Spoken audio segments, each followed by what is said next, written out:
I recently had the honor of interviewing the great actor Stephen Lang. Lang has a background of having lead roles on stage and camera, such as Death of a Salesman, Avatar, and the upcoming Conan the Barbarian. It was my determination to find out what makes him tick as a person. What's your academic background? I have a Bachelor of Arts degree in English Literature from Swarthmore College.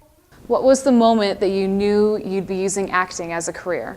The moment I thought I could be pretty good at this was in high school, actually, when I auditioned for a role in a play by Archibald MacLeish called J.B., which is about Job. It's the Job story.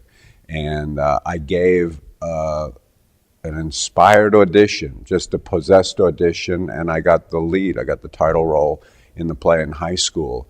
And that was the first time I had experienced kind of being, the possession that can kind of happen sometimes. And I really liked it. So I thought, I'm going to do this. How did you start off your successful career? I just started auditioning wherever I could, and at the time I think I really wanted to be a classical actor, and so I was trying to do the classics wherever I possibly could, which actually was a good thing to do. I mean, the classics are fabulous, but they're also so demanding, and it's great training for an actor. But I spent a lot of years doing auditioning for, and sometimes I'd get a part, sometimes I wouldn't, for the classics. I worked in regional theaters, places from the Guthrie in Minneapolis to Syracuse Stage to,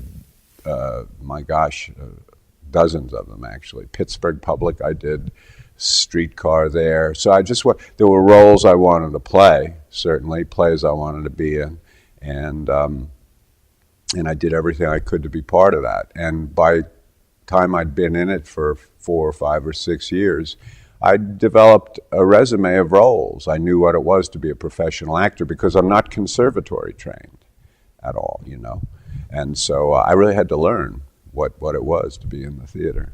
And I did that in the regional theaters, which is a great training ground, but it's not only that. They're magnificent theaters in their own right. I mean, they don't exist to train actors so they can come to New York. Did you know Avatar would be such a success? No. I didn't. I mean, there was no way you could know. It was, we realized that Jim knew what he was doing, I think, to a certain extent. But, and we all felt, I certainly felt we were making something really unique. No question of that.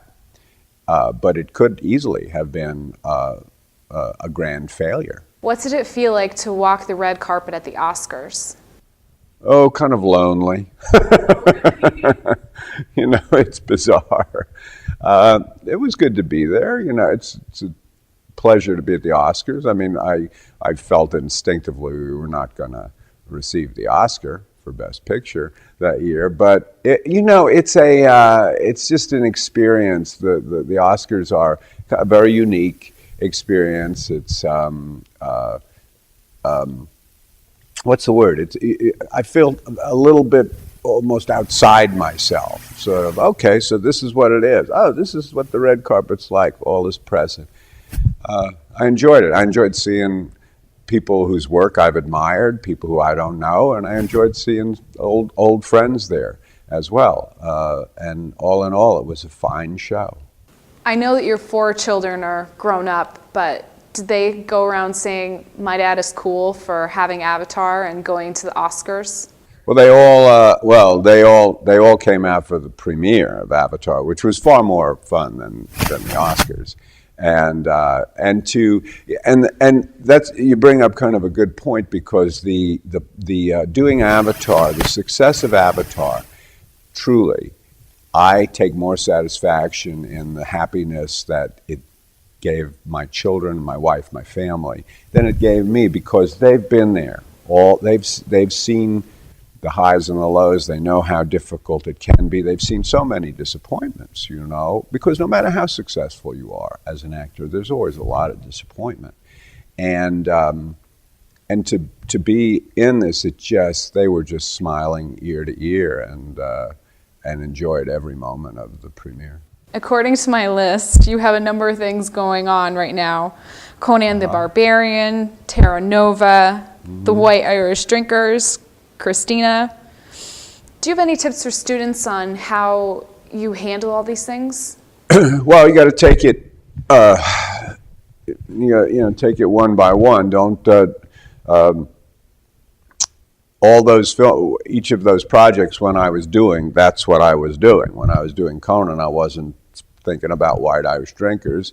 When I was doing White Irish Drinkers, I wasn't thinking about the men who stare at goats. I mean, I was just really focusing on that. These are all projects. The thing about movies is that they are, when you finish them, they're done. You can sit back and just hope for the best, hope that people respond to it. Now, Terra Nova is an ongoing thing because that's a television series.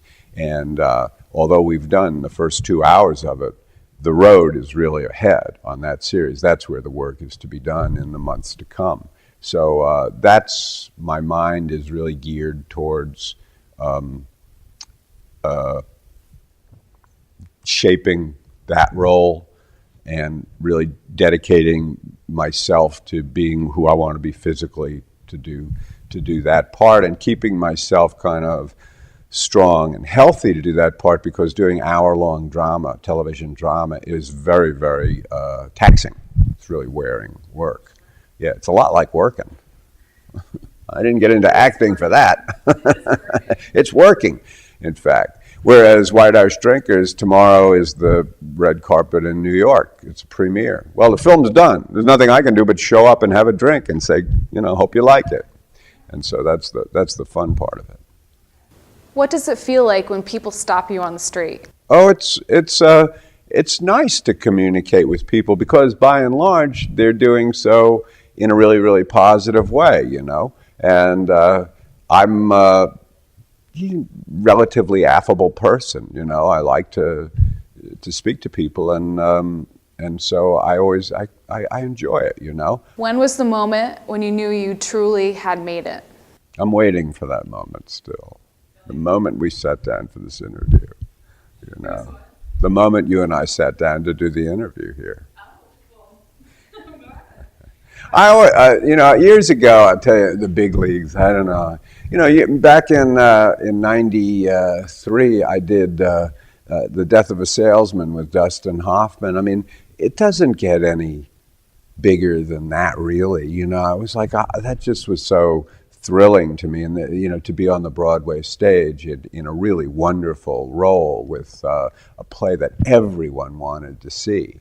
I mean, that felt just extraordinary to me. And then you learn that, and then that you've had that experience, and then that experience is history.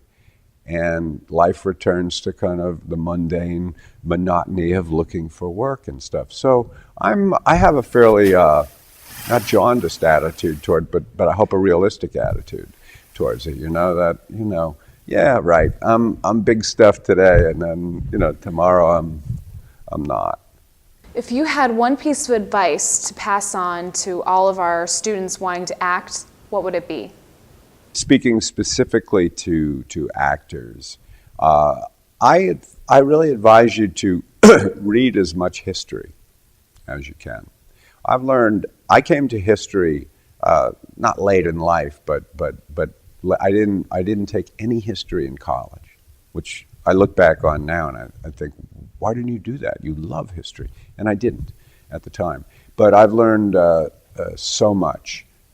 It's been so helpful to me in my work as an actor, because they always say that fiction is strange, but history is even stranger, and it's true. And you really want to understand when you play a role. Never, I think, say my character would never do that. Our job is to figure out under what circumstances would a character do something.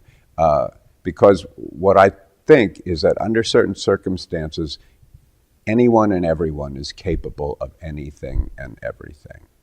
And that widens the possibilities for you. So never limit your thinking as an actor. Always try and do the what ifs. Keep searching. That's I don't know if that's advice. It's sort of a general idea.